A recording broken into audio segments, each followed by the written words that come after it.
What's up, everybody? This is episode 3 of my media acquisitions. Now I'm just going to show you what I picked up for the last couple of weeks. Now, first off, I'm just going to show you my non-media acquisitions, as you could say, because I went to go see Transformers Dark of the Moon. I enjoyed it a lot, actually. You know, I always enjoyed, like, all the Transformer movies. I could see where some of the fans, hate it, but for what they are, just like action flicks and, sci-fi, just big bang movies, I enjoyed them, but I'll probably do a recap on the series later on. So I got the Bumblebee. You can see that Bumblebee figure. It's like the $40 one. I'm not gonna take it out of the package because I did that with my Optimus Prime and Megatron. I transformed the Optimus Prime, and then I forgot how to until recently. I went back and YouTubed it. So these are gonna stay in the box. For display purposes. Um, I'm not into going to take them out. I think they look fine here and on my shelf. They look great. So I got Bumblebee and another one, Ironhide. Now this is my favorite character from the movies, but I was kind of pissed off how he had to die in this movie. A little spoiler alert. I'll probably make a little notion before I say that in the video, but the way he died, man, that's fucking that bastard Sentinel. But still a great movie. Ironhide and Bumblebee. So now on to what movies and games I got. So first off, we're gonna go with the movies. First up, we have Battle Los Angeles. Now I didn't see this in the theater, but I wanted to, and I heard really bad stuff about it. So I picked it up on like a blind faith hunch, and I ended up enjoying it quite a bit. It's kind of like a Halo movie, pretty much, or like a Call of Duty. It's like a very military-ish movie. If looking for an alien movie, it's definitely worth your rental. Aaron Eckhart is always good. So Battle Los Angeles. Next up, another movie that got bad reviews. I seem to like movies that people think suck or like got terrible reviews, but it is Sucker Punch. Now this is a Zack Snyder film.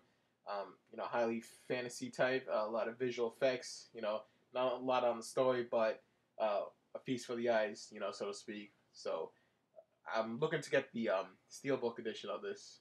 I'm into collecting steelbooks like my other video as noted. So maybe one day down the road I'll get the steelbook for this. So it's Sucker Punch. Now the next one I got was during my steelbook collection I showed off because I recently got it, and it is Resident Evil Afterlife. Now I already own it, but I wanted this edition, so maybe I can sell off the other one or do whatever. So I like the cover, front and back with the X-Men. It's very nice looking on the shelf, and I always like the alternative artwork on the steelbooks. Now one steelbook I wanted to get, but it's just ridiculously priced right now. So Watchmen steelbook, it's like $145 on Amazon, whatever. So that's one that's I'm not gonna get for any time soon. Now for the video games that I got, we're gonna go with my handhelds that I got. This first game I got as a birthday present from my friend Rob. I never played this game, and he's always saying that it's like the best game of all time. A lot of people agree with him, and that is The Legend of Zelda: Ocarina of Time 3DS. Now I'm pretty far into it. I'm almost done with it actually. I gotta say I am enjoying it, so maybe I'll do a review when I'm done with it. A very good game for the 3DS.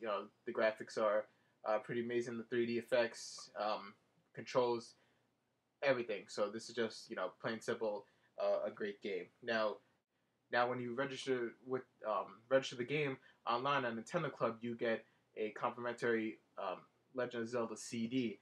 Now some people had problems with it. I didn't. I got on the first try. The servers of the site was like going down, but I guess I was one of the lucky ones that got it. First try, and I got it in the mail yesterday. That is the Legend of Zelda soundtrack. It has 51 tracks on it, all from music from the game, and it's nice collection to have. A lot of the music is good in the game, so it's a nice thing to have. I'll probably keep it on my iPod. It's a lot of the tracks I like, so it's very good to have. And here's the pamphlet. I have all the track listings and all the characters.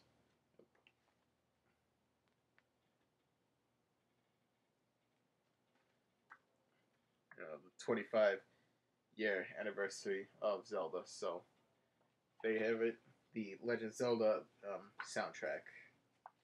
Now, next up is another handheld game that was highly recommended to me by the same friend who got me Legend of Zelda, my friend Rob, and he kept saying, play this game, play this game, play this game already. Will you please play this game? Go ahead and play this game. Whatnot. Basically, he said, play this game. So I finally bought it. It was, $20 on Amazon, and I'm highly excited to play this because, I've always heard good things about it, and it's one of those games that I missed, the first time through. I missed a lot of good games, apparently.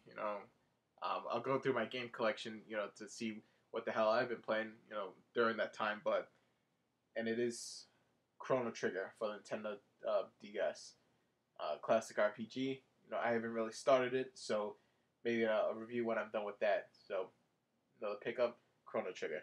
Now, the last one for my handhelds, I got a PSP game, and I finally jumped on it after months and months of putting it off to buy it.